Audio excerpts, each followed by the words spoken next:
Hello আমার প্রিয় পরিবার, কেমন আছেন সকলে? আশা করছি ভালো আছেন, সুস্থ আছেন। উত্তর দিনাজপুর জেলার ছোট্ট একটি গ্রাম থেকে আমি পায়েল নিয়ে হাজির হয়েছি নতুন একটি সুন্দর ব্লগ। এত গলা ব্যথা আর এত পরিমাণে সর্দি, গলাটা খুসখুস করছে, জানি না কেন। তো সকালবেলায় এত অসুস্থ হচ্ছিলো যে ঘুমাতেই পারিনি।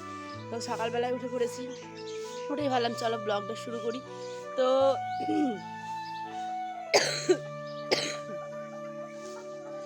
এখন যাবো হচ্ছে ঘরে। আয়ান ওর আব্বা এখনও ঘুমিয়ে আছে। আর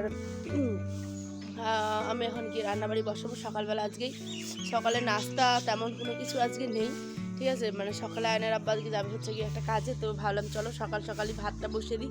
তো চলুন, সারাদিনের সাথে জুড়ে থাকবেন, আশা করছি ব্লগটা ভালো লাগবে। মেঘের অবস্থা খুব একটা ভালো না আজকেও। এই যে দেখছেন ওয়েদারটা, পুরো মেঘলা মেঘলা ওয়েদার। কিন্তু এখন বাজে হচ্ছে গিয়ে ঠিক এই সকাল 6টা। চলুন ঘরে যাওয়া যাক। ঘরে এসে চলে যাচ্ছি হচ্ছে গিয়ে কলপাড়ের দিকে। ওই যে ডাল একটু করব, তার সাথে করব ভেন্ডি আলু ভাজা, শাক ভাজা।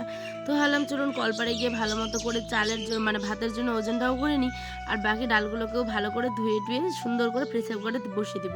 তো দেখি বর্দা এখানটায় মুখ দিচ্ছিল, তাই ভাবলাম চলুন আমি একটু সময়টাকে কাজে লাগিয়ে নিই। এই যে আমাদের গাছে হয়েছে গিয়ে কয়েকখানা, অনেক কয়েকখানা বলছি, অনেক পাতি লেবু, ঠিক আছে। তো আমি এখন এই যে লেবুগুলোকে তুলে নিচ্ছি আর ভয়েস দিচ্ছি। আমার আজকে শরীরটা খুব খুব খারাপ, কারণ আগামী দিনের ব্লগটাতে আপনারা দেখতে পাবেন। তো আমার একদম শরীরটা ভালোই নেই, তারপরেও আপনাদের জন্য শুধুমাত্র ব্লগটা দিচ্ছি। তো দেখুন আপনারা প্লিজ ভালো মতো ধৈর্য সহকারে ব্লগটা দেখবেন। এই যে আমি এখানে ডালটাকে ধুয়ে নিলাম ভালো করে। আর জানেন আজকে দিনটাও খুব একটা ভালো না, কখনো রোদ তো কখনো বৃষ্টি। জানেনই তো কয়েকদিন ধরে টানা এরমভাবে চলতেই আছে। আর ভালো লাগছে না, এত ঝড় বৃষ্টির মাঝখানে মন টন সত্যি খারাপ। আমাদের ভুট্টা জমিটার যে কী হবে আল্লাহ জানে। তো কি আর, আল্লাহর উপর আল্লাহর আছে আর কি, ছেড়ে দিয়েছি। তো এখানে ডালটাকে ধুয়ে নিলাম আর বাকি এখানটায় ওজন করে নিচ্ছি ভাতের জন্য। এই যে আমি এখন ভয়েস দিব, আয়ন সোনা কিন্তু খেলাধুলো করছে, ঠিক আছে। ওও বুঝে যে মা কিন্তু ভয়েস দেয়। আচ্ছা আপনাদের সাথেও কীরকম হয়? আমরা যারা সাধারণ মেয়ে ব্লগ ভিডিও করি, তা সংসার বাচ্চা সমস্ত কিছু সামলে, তো ভয়েস দেওয়ার সময় আপনাদের সাথে এরকম হয়। আমি যখন ভয়েস দিই আমার ছোট্ট ভাবটা অনেক বুঝে, জানেন।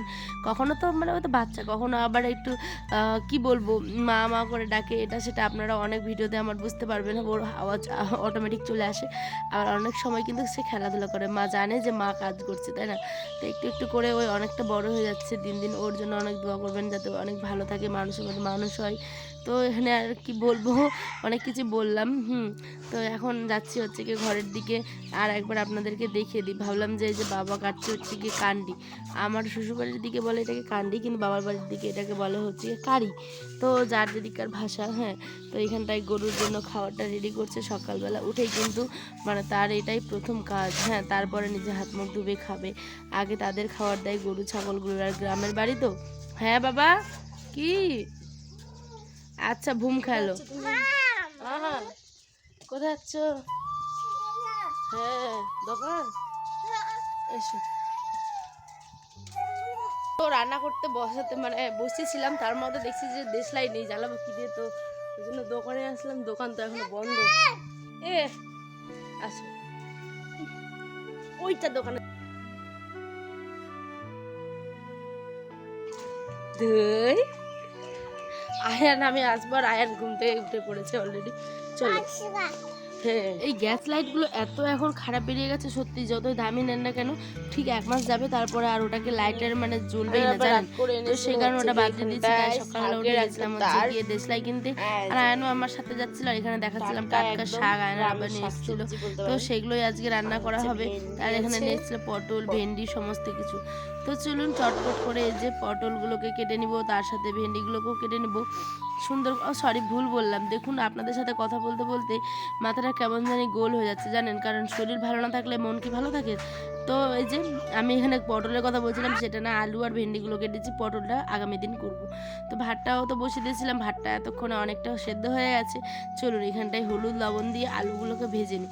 জানেন কি কথা বলবো না বলবো এখন মাথায় কোনো কিছু আসছে না, দিশাহীন লাগছে, পুরো চোখগুলো বন্ধ আসছে, এডিট করতে করতে ফোন পড়ে যাচ্ছে হাতের কাছ থেকে, ঘুমিয়েও গেছিলাম কিছুক্ষণ প্রায়। তারপরে হঠাৎ দেখি যে বাড়িতে ঝড় বৃষ্টি শুরু হয়ে গেছে, তো ঘুমটা অটোমেটিক 5 মিনিটের জন্য চোখটা বন্ধ এসেছিলো, তো ভেঙে গেছে জানেন। তো এখানটায় আমি ভেন্ডি আর আলুগুলোকে ভালো করে ভাজা ভাজা করে নিচ্ছি, তারপরে ভাতটাকেও কিন্তু এখানে মারবাসে নেব। কথা বলতে বলতে ভাতটাও কিন্তু হয়ে গেছে, তাই না? দেখছেন ঝড় বৃষ্টি হচ্ছে বলে আয়নার আব্বা কিন্তু গাড়িটাকে বেরো করছেন, আর এইটুকুর মধ্যে আমার যা হয়, টিনের ঘর এক বারান্দা যাদের, তারাই শুধুমাত্র এই কষ্টটা আমার মতো বুঝতে পারবেন জানেন। এখানটায় মানে খুব কষ্ট করে রান্না করতে হয়, সত্যি কথা, বাড়ি না হলে খুব মুশকিল, তাই না? তো এখানে ভাজা তো হয়ে গেছে, এবার ডালটাকে সম্বাসে দিব। তো এখানটায় তেজপাতা, আর আজকে ডালটা কিন্তু রসুন ফোড়ন দিয়ে করব, যেহেতু মুসুর ডাল, তো রসুন দিয়ে করলে বেশি টেস্ট লাগে আর স্বাদ অনেক অনেক সুন্দরও আসে একটা। তো পেঁয়াজ অন্যদিন দিই, কিন্তু আজকে ডালটাই দিলাম। এই সরি দেখছেন কথা বলতে বলতে ভুলে যাচ্ছি, কেন এরম হচ্ছে বলুন তো, ভালো লাগছে না আমার কিছু। তো মানে রসুন দিলাম, তারপরে এখানে এসেছি শাকগুলোকে ধুতে, এক হাতে করতে হচ্ছে জানেন, ঘর গোছাচ্ছি, বারান্দা গোছাচ্ছি, পারছি না সমস্ত কিছু একসাথে, মানে কি বলবো, শরীর যেহেতু অসুস্থ, একসাথে মানে ভিডিও করা, মানে ব্লগ করা, তার সাথে আবার সমস্ত কাজ, আয়ন এদিকে সেদিক চলে যায়, দৌড়ে দৌড়ে তাকে মানে আনা, সমস্তটা মিলে বড় ক্লান্ত লাগছে জানেন। তো এই যে সে তো খেলাধুলো করছে, ওর আওয়াজ হয়তো পাশ থেকে পাচ্ছেন আপনারা ব্যাকগ্রাউন্ডে, তো কি আর একটু অ্যাডজাস্ট করে নিন, সে তো থাকবে। আর আজকে আমি বাইরে গিয়ে ভয়েস দিতে পারছি না, যেহেতু শরীর খারাপ, আজকে ঘরে থেকেই দিচ্ছি।